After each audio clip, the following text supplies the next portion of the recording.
Hi అండి, అందరూ ఎలా ఉన్నారు? అందరూ బాగుండాలి, అందులో మేము ఉండాలి. Welcome to my channel Rajesh kitchen. ఈరోజు మీకోసం ఒక మంచి టేస్టీ రెసిపీ చట్నీ అండి.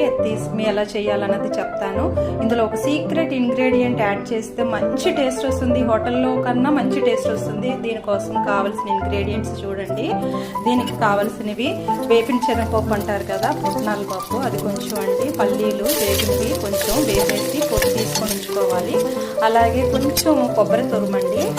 దానికోసం కావాల్సినవి పచ్చిమిర్చి ఒక 5, మీ టేస్ట్కి తగ్గట్టు. ఒక్క చింతపండు అండి, చిన్నది గోలీ సైజ్ అంత చింతపండు, ఎక్కువ అవసరం లేదు. పచ్చిశనగపప్పు, అలాగే మినగపప్పు, ధనియాలు, జీలకర్ర, తర్వాత కరివేపాకు, పోపు కోసం ఎండుమిర్చి వేసుకోవాలి. ఇప్పుడు దీన్ని ఎలా చేయాలన్నది చూద్దాం రండి. పొయ్యి మీద స్టవ్ వెలిగించి ప్యాన్ పెట్టుకొని అందులో ఒక 2 స్పూన్స్ ఆయిల్ వేసుకోండి.